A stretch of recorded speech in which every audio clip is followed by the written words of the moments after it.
اللہ فرماتا ہے کہ ہم دودھ کہاں سے نکالتے ہیں، دودھ کہاں سے آتا ہے؟ قرآن فرماتا ہے من بین فرث و دم، گوبر اور خون کے بیچ سے۔ گائے چارہ کھاتی ہے، اس کے بعد اس کو جگالی کر کے وہ ہضم کرتی ہے اور اس کا وہ فضلہ بن جاتا ہے اور اسی سے تھوڑا خون بھی بنتا ہے۔ خون اور اس کے گوبر کے بیچوں بیچ سے دودھ کو اللہ نکالتا ہے۔ اللہ فرماتا ہے من بین فرث و دم لبنا خالصا، خالص دودھ نکلتا ہے، نہ اس میں گوبر کا اثر آتا ہے نہ خون کا اثر آتا ہے، اور نہ ہی کسی گائے کو چیر کر کے دیکھ لو کہ کوئی فلٹر اندر رکھا ہوا ہے۔ کون سی مشین لگی ہوئی ہے؟ کون سی مشین لگی ہوئی ہے کہ اس دودھ کو صاف کر کے، یعنی اس میں خون کے ذرات ہیں تو الگ کر دے، گوبر کے ذرات ہیں تو الگ کر دے؟ میاں رنگ بھی نہیں آتا اور نہ ہی مزہ آتا ہے۔ دودھ کے اندر کبھی خون کا مزہ آیا؟ دودھ کے اندر کبھی گوبر کا مزہ آیا؟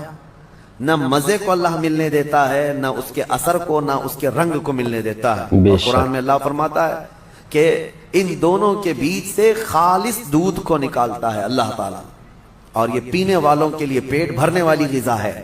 ایک اس کا ذکر ہے اس جانور کا، اور دوسرا مکھی کا، کہ مکھی جو ہے یہ عبرت کی چیز ہے۔ شہد کی مکھی، اللہ کرے کہ آپ کو کبھی ڈنک نہ مارے، کبھی ڈنک نہ مارے۔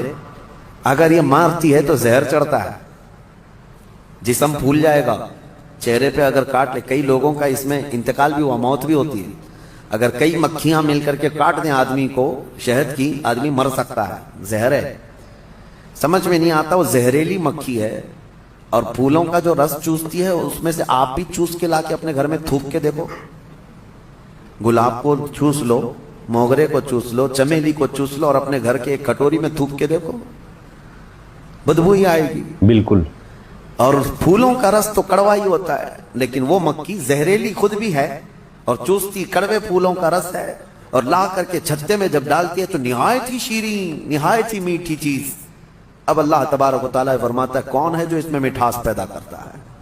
کون ہے اس کو مٹھاس پیدا کرنے والا؟ کون ہے؟ وہ خالق کائنات ہے، بے شک، جو ماشاءاللہ، پھولوں کو رنگ دیتا ہے اور شہد کی مکھی کے منہ میں مٹھاس دیتا ہے۔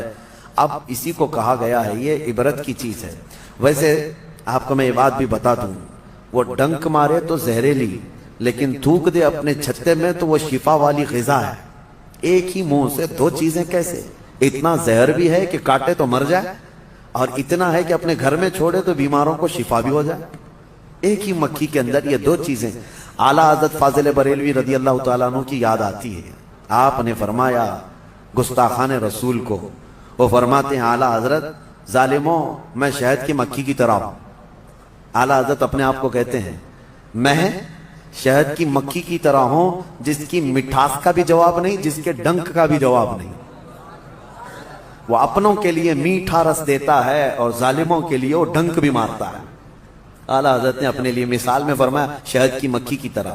لیکن میں آپ کو ایک روایت یہ بھی بتاؤں، اس شہد کی مکھی کے اندر جو مٹھاس آتی ہے، اتنی مٹھاس کیسے؟